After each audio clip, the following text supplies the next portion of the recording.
Beleza, galera? Espero que todos estejam bem. Mais um vídeo aqui pelo canal Território Sigma.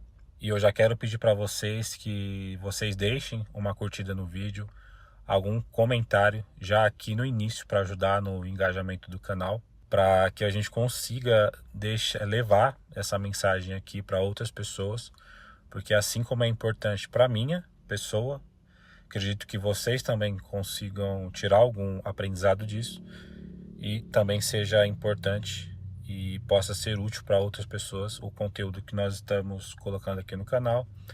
E eu pretendo postar vídeos também, voltar a postar com mais frequência aqui no canal, continuar compartilhando aí o conhecimento e o conteúdo com vocês. Hoje nós vamos conversar um pouquinho sobre um assunto um pouco talvez mais teológico, entre aspas, mas um pouquinho mais cristão. Eu vi um canal especificamente falando sobre Paulo e que o homem não deveria tocar em mulher.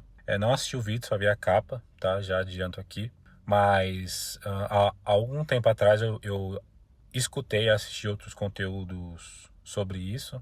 Eu já gravei conteúdo sobre isso. Eu quero conversar sobre isso com vocês hoje.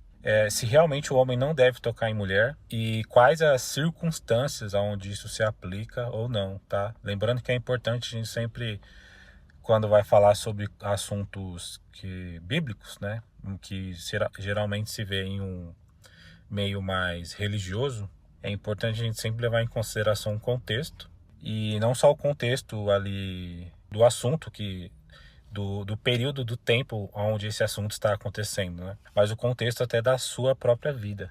Então, quando Paulo ele fala que é bom que o homem não toque em mulher, quando nós continuamos lendo, ele vai colocar ali meio que um parâmetro, né, para que isso não aconteça. E ele vai falar que isso não se aplica para todo mundo. Aquilo ali se aplica baseado no contexto de vida dele, que ele foi alguém que cresceu no meio de estudiosos, então ele cresceu realmente em um meio totalmente diferente, tá?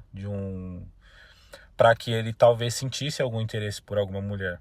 Já que ele era assim, ele sabia que tinha outras pessoas para aquilo ali, e ele também levava em consideração o objetivo de vida e a aspiração de cada um, tá? O dom, ou quando nós vamos falar aqui do assunto mais bíblico e contexto bíblico, nós vamos falar sobre o dom. Então Paulo entendia que cada pessoa tinha um dom diferente, por isso que ele fala: é bom que o homem não toque em mulher, que ele permaneça como eu, assim ele vai evitar, né, o estresse da vida de casado, e porque o casado ele tem que priorizar, entre aspas, tá, a casa dele, a família dele em si, lembrando que a Bíblia fala que aquele que amar mais a esposa ou o filho, ou seja lá quem for mais do que Deus, né, não é digno de Deus. Paulo fala assim dessa forma, e aí ele vai colocar esse ponto. Mas eu entendo que nem todos nasceram para permanecer sozinhos, né? Então, se você vai ficar ardendo em desejo,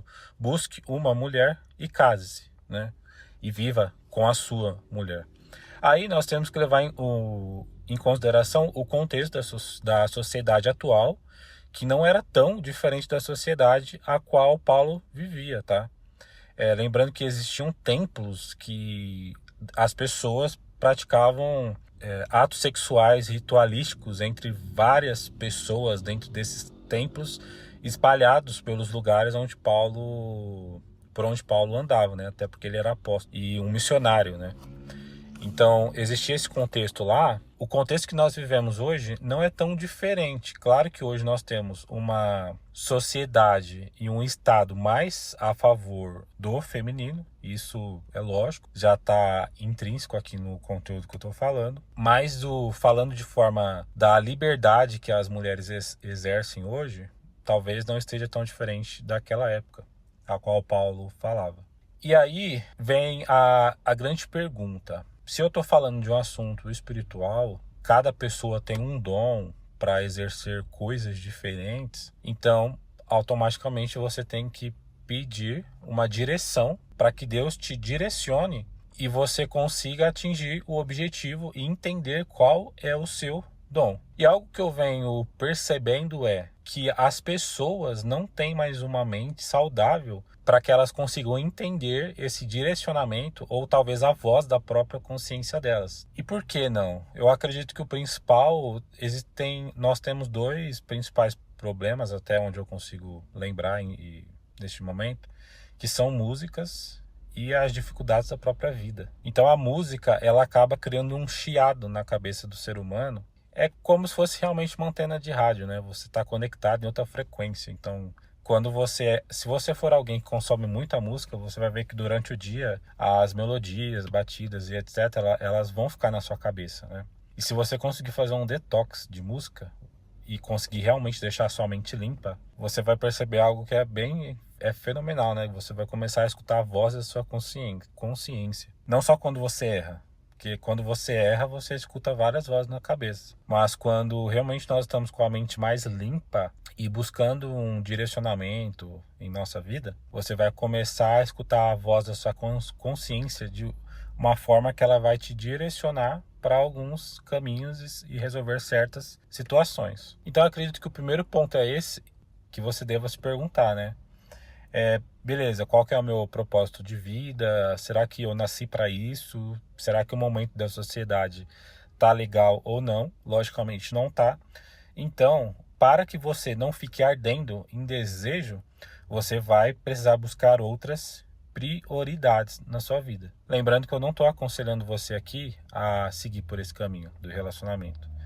Mas eu só estou deixando claro que nem todas as pessoas nasceram para o celibato. Às vezes, se você quiser enfiar isso na sua cabeça, você vai acabar ardendo em desejo e acabar mais prejudicando você do que sendo algo saudável para você, né? E o caminho é entender o propósito de vida e mudar as suas prioridades. Isso é uma forma de, mesmo que você não tenha nascido para isso, você consiga, vamos supor, driblar ou mudar as suas prioridades de vida para que você consiga viver uma vida assim.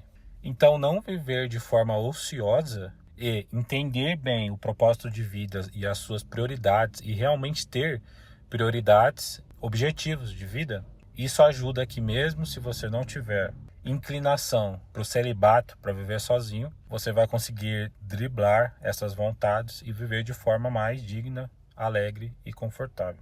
Beleza, pessoal? Então, espero que todos tenham entendido a mensagem que eu queria deixar aqui e esclarecer um ponto mais bíblico com vocês hoje. Não se esqueça de deixar a sua curtida aí no vídeo, complementar o vídeo com seu comentário também, deixar as suas dúvidas se vocês tiverem, e aí eu posso gravar outro vídeo respondendo as perguntas que vocês tiverem deixado aí nos comentários. Grande abraço, até a próxima.